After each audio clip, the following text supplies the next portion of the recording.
Voilà, bonjour à toutes et à tous, bienvenue aujourd'hui sur TV07, votre TV locale d'information de ce qui se passe en Ardèche. Et nous sommes très heureux aujourd'hui de se retrouver pour cette 11e édition du Salon du Bien-être à Aubenas. Et ce soir, venue exceptionnelle d'un professeur de médecine, cancérologue, qui nous vient tout droit de Paris, c'est professeur Dominique Bellepomme. Bonsoir professeur, bienvenue. Bonsoir. Donc nous sommes tout d'abord très heureux de vous accueillir en ces terres ardéchoises pour aborder ce soir, donc, pour cette conférence, un thème, on va dire aujourd'hui, majeur, d'actualité. On en parlait encore il y a quelques jours avec les pesticides dans les fruits et les légumes. Pour ce livre, donc comment naissent les maladies et que faire pour rester en bonne santé. Alors, est-ce que vous pouvez tout d'abord vous présenter un petit peu votre parcours de médecin, de cancérologue, de professeur des universités? Comment on devient un jour oncologue, cancérologue? D'abord, il faut avoir la vocation médicale. J'ai eu la chance de l'avoir très très tôt, dès la classe de 3e. Et puis, je me suis dirigé vers les études de médecine, après avoir fait de la biologie en faculté des sciences.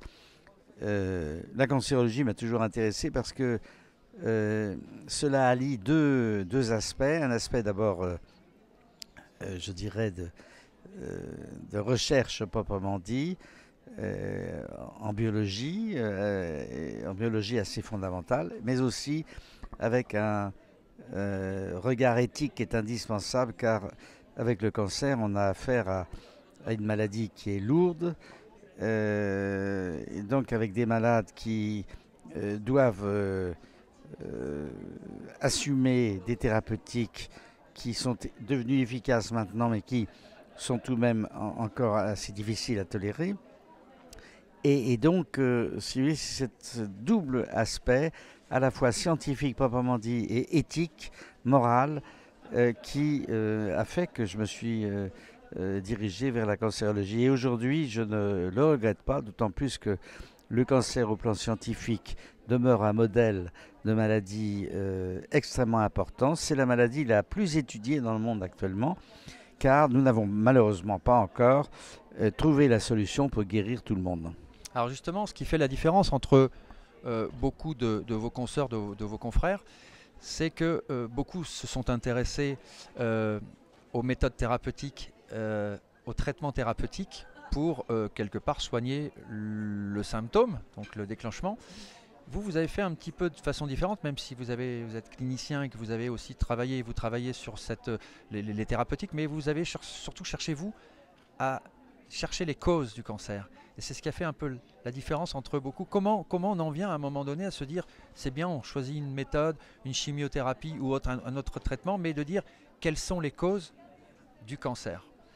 Si vous voulez, le constat, je suis parti d'un constat qui est le fait qu'aujourd'hui, malgré les progrès réalisés, c'est un petit peu comme le verre d'eau à demi vide, à demi plein. Autrement dit, on guérit plus d'un malade sur deux, enfin pas beaucoup plus d'un malade sur deux, mettons 55% des cas, mais il reste les 45% des malades qu'on ne guérit pas. Alors ces malades-là, on prolonge leur vie dans des conditions de vie acceptables, c'est-à-dire qu'on augmente l'espérance de vie, mais malheureusement on ne les guérit pas de leur cancer, car un jour ou l'autre ça rechute. À partir du moment où on a ce constat, je me suis dit, il y a une autre façon d'aborder les choses qui est de prévenir, c'est-à-dire d'éviter de faire un cancer. C'est la raison pour laquelle depuis environ une quinzaine d'années, nous avons réorienté l'ARTAC, l'Association pour la recherche thérapeutique anticancéreuse, vers l'étude des causes des maladies de façon à les prévenir, c'est-à-dire à les éviter. Et pour cela, il fallait justement déterminer les causes exactes pour lutter contre ces causes. Alors justement, est-ce que c'est pas encore compliqué aujourd'hui de s'attaquer à la pollution environnementale, la pollution aujourd'hui, on parlait tout à l'heure en off d'ondes électromagnétiques. Est-ce que vous ne pensez pas aujourd'hui que c'est un peu peine perdue? Le combat est effectivement extrêmement difficile, car nous sommes aujourd'hui les gens comme moi, les médecins comme moi qui s'occupe de prévention. C'est un peu le pot de terre contre le pot de fer.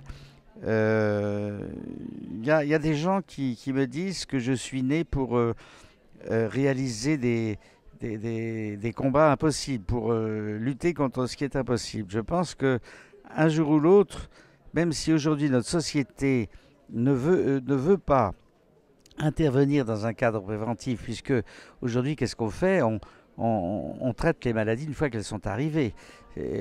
Bon, il est clair que la prévention, c'est quelque chose qui existe de façon marginale encore aujourd'hui. Demain, on sera obligé d'y venir. Mais effectivement, étant donné la puissance des oppositions, notamment en provenance des lobbies, il est évident que ce combat-là est extrêmement difficile. Mais je ne désespère pas.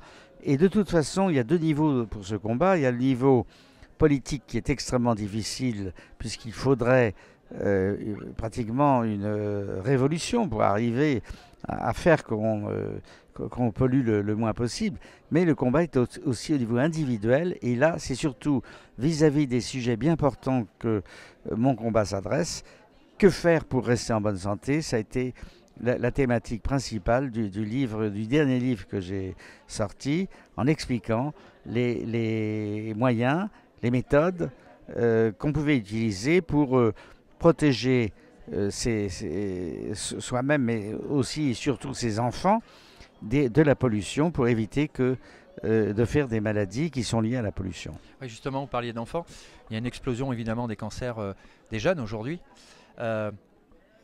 Essentiellement dû à quoi? C'est l'environnement, c'est l'alimentation, il y a d'autres facteurs. Qu'est-ce qui aujourd'hui serait le premier facteur déclenchant de certains cancers, puisque bon, évidemment, de certaines sources qui sont différentes des unes des autres, mais qu'est-ce qui aujourd'hui est le plus impactant sur la santé de nos concitoyens? Il y a trois types de facteurs, trois catégories de facteurs qui sont tous présents dans l'environnement. Il y a d'abord les virus, certaines bactéries.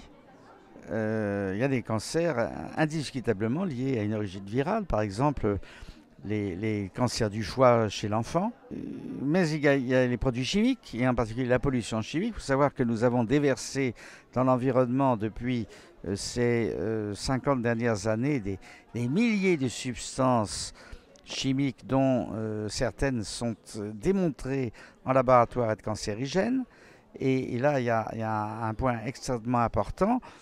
Les limites actuellement réglementaires ne nous protègent pas contre cette pollution, car ce n'est pas la dose qui fait le poison, c'est la répétition des doses. Ce qui veut dire que des doses extrêmement faibles qu'on va retrouver dans l'alimentation, qu'on va respirer, notamment les polluants atmosphériques dans les grandes cités, eh bien, c'est à petite dose qu'on va respirer, ou à petite dose ce qu'on va ingérer, finiront par donner un cancer au bout d'un certain temps. Et puis, il y a un troisième type de facteurs qui sont les rayonnements. Alors, depuis les travaux de Marie Curie et de ceux qui ont suivi la découverte de la radioactivité, qu'elle soit naturelle ou artificielle, eh bien, on sait que la radioactivité est cancérigène en raison des radioéléments qui sont projetés dans la nature, dans l'environnement. Et puis maintenant, il y a les champs électromagnétiques, utilisation du portable à l'oreille sans discontinuer, utilisation de la Wi-Fi dans les lieux publics maintenant, mais à domicile également. Toute cette technologie sans fil fait que, bien que nous n'ayons pas encore la certitude, les champs électromagnétiques, qu'il s'agisse des basses, extrêmement basses fréquences ou des radiofréquences, eh bien, sont considérés comme possiblement cancérigènes par l'OMS. Et donc, ça vient s'ajouter au reste. Et actuellement, nous travaillons beaucoup à l'ARTAC sur les risques sanitaires liés aux champs électromagnétiques, comme nous travaillons sur les pesticides, comme nous travaillons également sur les autres facteurs environnementaux. Métaux lourds, pesticides surtout. Voilà. Un point important qui va dans le sens de la protection, de la prévention, c'est la mise au point d'un test de dépistage. Et là, nous sommes très très heureux d'avoir pu mettre au point un test de dépistage pour de très nombreux cancers, une simple prise de sang et on saura si on a oui ou non un cancer. Alors comment aujourd'hui réagissent un petit peu les pouvoirs publics quand on vous voit dans différentes interviews à la télévision, j'en ai quelques souvenirs. Comment on arrive aujourd'hui à se protéger quand on s'appelle Dominique Bellepomme? Me protéger moi ou Oui, protéger des attaques évidemment de ces pouvoirs publics, des lobbies, parce que Alors, le problème de fond, c'est qu'effectivement, adopter l'attitude que j'ai adoptée, c'est-à-dire au fond de dire halte à la pollution de l'environnement, halte à des nuisances qui sont permises en réalité par les autorités de façon indirecte, puisque les normes réglementaires ne nous protègent pas, eh bien, il est évident que je suis le mouton noir pour ces autorités politiques et publiques.